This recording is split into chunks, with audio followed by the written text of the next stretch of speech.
जय श्री श्याम, नमस्ते, Radhe Radhe, good morning. तो आज जो मैं आपके सामने टॉपिक लेकर आई हूँ वो है परीक्षा, एग्ज़ाम की तैयारी कैसे करें। देखिए, अभी सभी बच्चों के एग्ज़ाम स्टार्ट होने वाले हैं।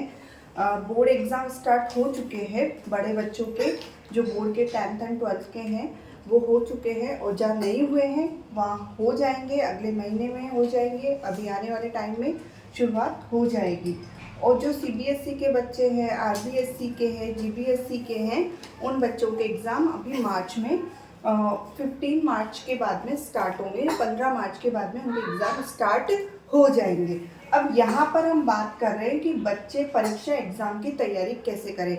माता पिता के सर पर सबसे बड़ा जो भार होता है, बर्डन होता है, वो ये होता है कि बच्चों को प्रिपरेशन कैसे करवाएं, एग्ज़ाम की तैयारी कैसे करवाएं।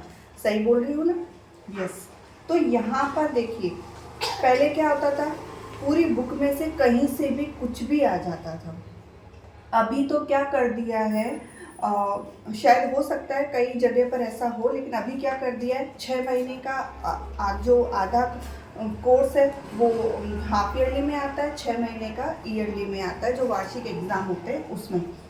तो अभी जो है 6 महीने के कोर्स में, उसमें आप बच्चे को कैसे तैयारी करवाएं। ठीक है, तो पहला प्रश्न है, पहला जो पॉइंट है वो है निम्न में से चुनकर लिखिए। जो एमसीक्यूज क्वेश्चन आते हैं वो सारे जितने चैप्टर हैं, 9 चैप्टर हैं, 10 चैप्टर हैं, 6 चैप्टर हैं, जितने भी एग्ज़ाम में आने वाले हैं उनके सारे एमसीक्यूज आप एक साथ, अगर आप ट्यूशन करवाते हैं, अपने बच्चे को घर पे पढ़ाते हैं, तो आपको क्या करना है, जितने भी चैप्टर आने वाले हैं, जितने भी पार्ट आने वाले हैं, अध्याय होते हैं, वो आप सारे जो एमसीक्यूज हैं वो आप उनको एक साथ लर्न करवा दीजिए। लर्न करवाना कैसे है कि आपने प्रश्न बच्चे को बोला, बच्चे ने पढ़ा, उसके बाद जो ऑप्शन आते हैं, 4 ऑप्शन आते हैं, आपको वो 4 ऑप्शन नहीं लर्न करने हैं। आपको उसमें से सिर्फ जो एक ऑप्शन है, जो एक है, एक जो आंसर आने वाला उत्तर है, आपको उसी पे फोकस करना है, आपका माइंड उसी के ऊपर रहेगा। बच्चे क्या करते हैं, तो चारों पढ़ लेते हैं, फिर उसमें से एक आंसर, तो वो कंफ्यूज हो जाते हैं। तो आपको क्या करना है कि उनमें से 4 में से जो आपका राइट आंसर है, आपको वो राइट आंसर ही क्या करना है, लर्न करना है। और सारे जितने भी चैप्टर आएंगे उसके एमसीक्यूज आप एक साथ में लर्न करके उसका टेस्ट दीजिए। टेस्ट कैसे देना है, ओरल भी देना है, रिटन भी देना है। रटना बिल्कुल भी नहीं है, रटन विद्या नहीं करनी है, उसको समझना है क्वेश्चन क्या बोल रहा है, उसके बाद में उसका आंसर लर्न करना है। दूसरा जो पॉइंट है वो है खाली जगह भरो, यानी फिल इन द ब्लैंक्स। खाली जगह भरो, फिल इन द ब्लैंक्स। अब वही है कि सारे जितने भी चैप्टर है उनके एक साथ फिल इन द ब्लैंक्स आप लर्न कर लीजिए, क्योंकि एक एक का तो आपका रिवाइज हो चुका है, ट्यूशन में भी हो जाता है, घर पे भी हो जाता है, स्कूल में भी हो जाता है। अभी आपको एग्ज़ाम की प्रिपरेशन करनी है। समझिएगा इस बात को कि सारे जितने भी आपके चैप्टर हैं उनके एक साथ आप fill in the blanks learn कर लीजिए। Fill in the blanks learn करने के जो आपको फिल करना है, जो आंसर आपका है, आप उसकी अच्छे से सारे चैप्टर के जितने भी फिल इन द ब्लैंक्स है उनकी सबकी आप क्या करिए, स्पेलिंग लर्न कर लीजिए। क्या लर्न कर लीजिए, स्पेलिंग जो आपका है, स्पेलिंग लर्न कर लीजिए, या जो आने वाला है वो मीनिंग आप उसमें क्या करिए, अच्छे से लर्न कर लीजिए। उसके बाद आपका सेकेंड ये पॉइंट है, ये कंप्लीट हो जाएगा। थर्ड जो पॉइंट आता है, मिलान कीजिए। किसी के आता है, किसी के नहीं आता है, किसी के जंबल वर्ड्स आते हैं, मतलब उल्टा सीधा लिखा हुआ है, उसको सीधा करके लिखिए। तो मिलान करें, सारे चैप्टर का एक साथ कर लीजिए, समझिए क्वेश्चन क्या बोल रहा है, उसका आंसर क्या आएगा। उसके बाद चौथा जो पॉइंट है वो सही गलत बताओ, यानी ट्रू फॉल्स, सही और गलत बताना है, ट्रू फॉल्स करना है, उसका राइट रॉन्ग, वो आप सारे चैप्टर के एक साथ करिए। उसका टेस्ट दीजिए, ओरल रिटन जो आपको करना है, ओरल करना है, ओरल कीजिए, रिटन करना है, रिटन दोनों कीजिए।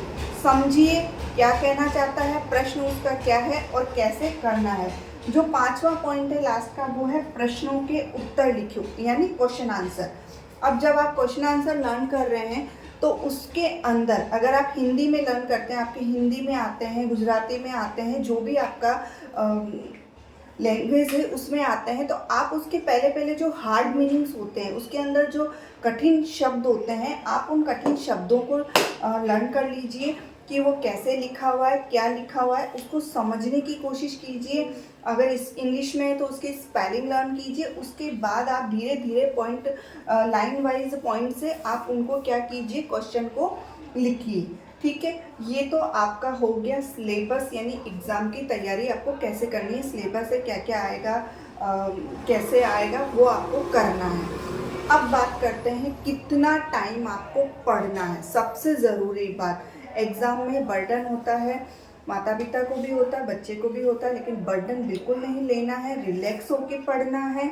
रिलैक्स होके पढ़ने का मतलब ये है कि आप एकदम शांत माहौल में पढ़ें, जहाँ पर एकदम शांत हो, उसको समझें, फिर आप उसकी तैयारी करें। ठीक है, अभी आप अगर जितना पॉसिबल हो सके आप सुबह ब्रह्म मुहूर्त कितना होता है, 4 बजे से लेकर 5:30 बजे तक का जो मुहूर्त होता है उसे ब्रह्म मुहूर्त कहते हैं। तो आप अपने बच्चे को किस हिसाब से पढ़ाएं, उसके साथ आपको खुद भी मेहनत करनी पड़ेगी, क्योंकि एग्ज़ाम बच्चों के नहीं है, एग्ज़ाम आपके भी हैं। क्यों? क्योंकि आपके बच्चे के एग्ज़ाम हैं तो आपके भी एग्ज़ाम है। अब आपको क्या करना है, 4 बजे से लेकर आपका बच्चा 6 बजे तक पढ़ता है, क्योंकि फिर एग्ज़ाम का टाइम हो जाता है। रात का जो टाइम होता है, जो बड़े बच्चे हैं वो 2 बजे से पढ़ते हैं, बहुत अच्छी बात है। मैं ये मानती हूँ कि अगर रात को आप 10-11 बजे सोते हैं, उसके बाद 2, ढाई, 3 बजे उठकर अगर आप पढ़ाई करते हैं तो बहुत अच्छी बात है। बड़े बच्चों के लिए हैं जो 10th और 12th के एग्ज़ाम की तैयारी कर रहे हैं। छोटे बच्चे हैं वो 4 बजे उठें, अच्छे से मुँह धोएं, जो चाय दूध लेते हैं वो चाय दूध लें, उसके बाद में वो सुबह सुबह अपने जो एग्ज़ाम है उसको पढ़ना स्टार्ट करें, तो आपके माइंड में वो बात अच्छे से बैठेगी। उसके बाद दिन में आप एग्ज़ाम देने जाते हैं, एग्ज़ाम देने के जाने के बाद में आपको वापस आते तुरंत नहीं पढ़ना है, आपको 1-2 घंटे गैप देना है, फिर आपको पढ़ना है। फिर आप 4-5 बजे ट्यूशन चले जाते हैं, ट्यूशन पढ़ना है, फिर आपको वापस आना है, वापस आके आप फिर रिलैक्स होइए थोड़ा, उसके बाद खाना खाइए, उसके बाद फिर से आप उसको क्या करिए, पढ़ना स्टार्ट करिए। तो इस तरह से अगर आप अपने बच्चे को, या आप खुद पढ़ रहे हैं, ये वीडियो देख रहे हैं, जो पढ़ने वाला बच्चा है वो अगर ये वीडियो देख रहा है, और माता पिता देख रहे हैं, मेरे भाई बहन देख रहे हैं, जो भी इस वीडियो को देख रहा है, प्लीज़ आप ये चीज़ आपको ज़्यादा से ज़्यादा फोकस करनी है कि एग्ज़ाम की तैयारी अपने बच्चों को कैसे करवाएं। Thank you for watching.